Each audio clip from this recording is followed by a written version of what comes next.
Howdy, another day, another piece of obsolete electronical garbage. Today we got a Philips VR101 video recorder, VCR as people call them.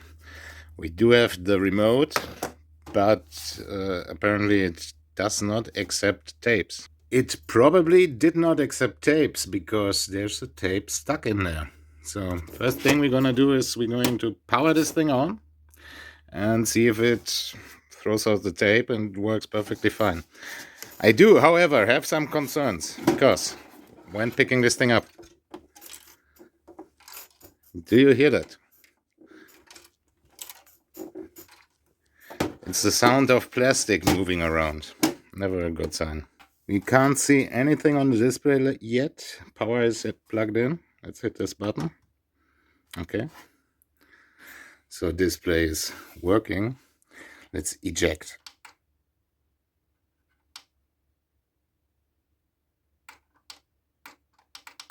Nothing.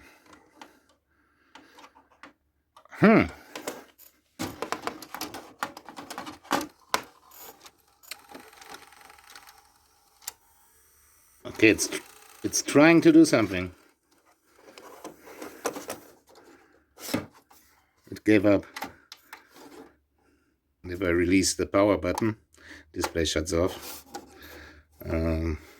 Maybe the manual tells us something about this. I should be checking, but let's open it up first and have a look inside. I want to see what weird part is moving around in there. Even though this thing is made by Philips, they're not using Philips heads. They're using some kind of Torx thing. Hopefully. I hope those are not just totally broken Philips heads.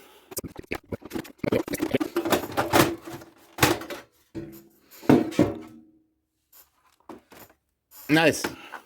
Christmas season is approaching, so we already got the right movie for that.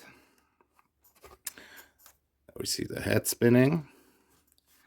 So far, so good. Maybe it's really just that tape being stuck in an awkward way. Let's give it some power and try to help it.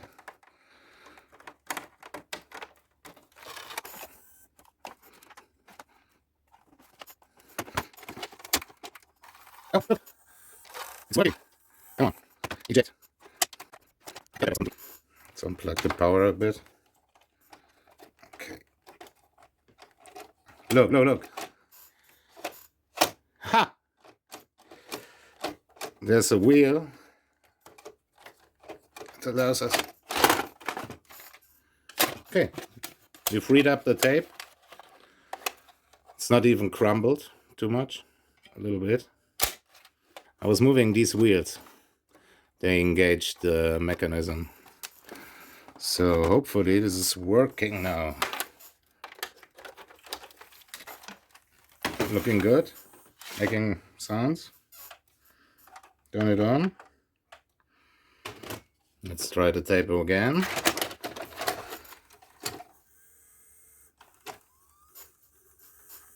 Spinning.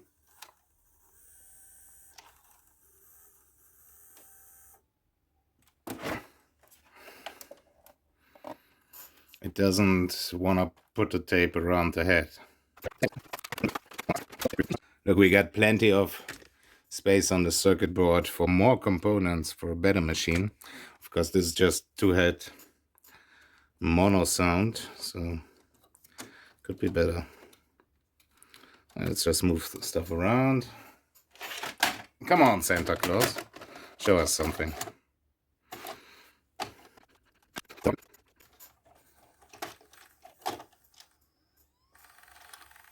There we go. Again, just moving around these gears. Something must be up with these gears. No, it seems to be playing. No, it rejected again.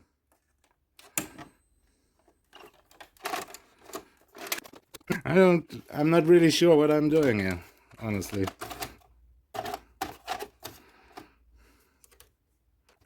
So this seems to be, I'm not sure if this should be like this.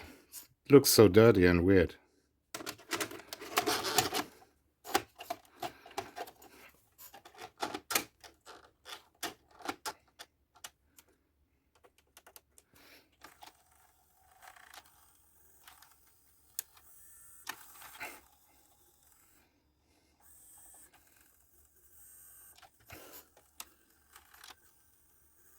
Again, I'm just moving that gear around and it's doing something.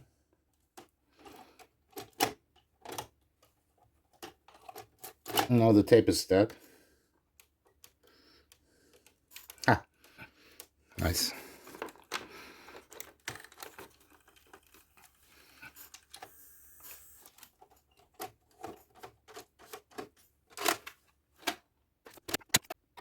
Right there.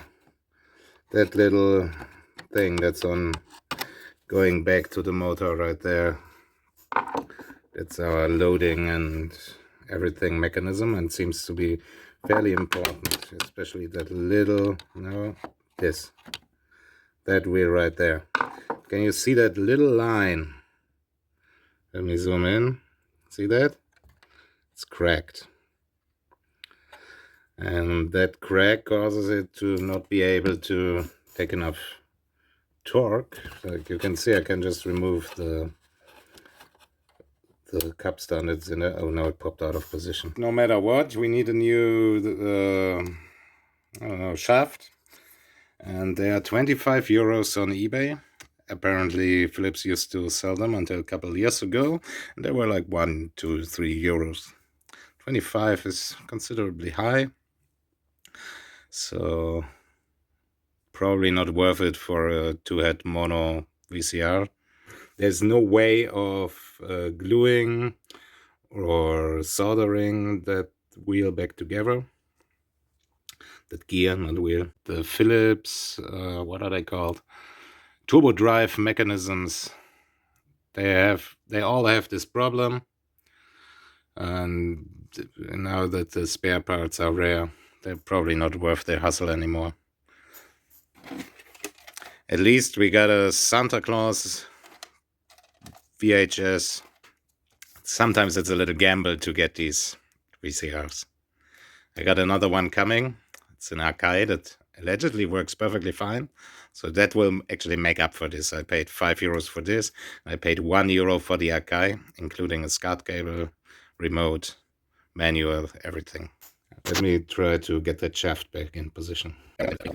It's always the same with Philips and Grundig stuff from like, I don't know, mid-80s onwards until the end. They rightfully died because they always have this one small plastic gear that breaks and is irreplaceable, or it's just scalpers selling the replacement. Utter failure. At least we got the remote. Could probably sell this remote for 10 bucks. It's in good condition. Maybe somebody needs it.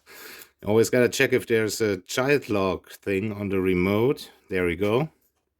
And there's non-child lock button on the front. So anybody who gets a working VR 101 with child lock engaged, and if they do not have the remote, this thing is bricked. So child lock removal remotes, they sometimes demand high money, and that's kind of a bad thing to do, actually.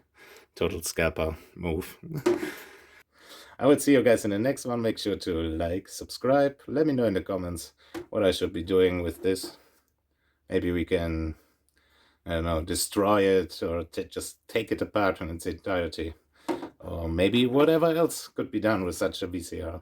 The module lighter seems to be working. Maybe there's stuff to be done with that. I don't know. Let me know in the comments. Thanks for all the new subscribers on this channel. We're pushing 100 subs. Thanks for subscribing, guys. See you in the next one. Peace.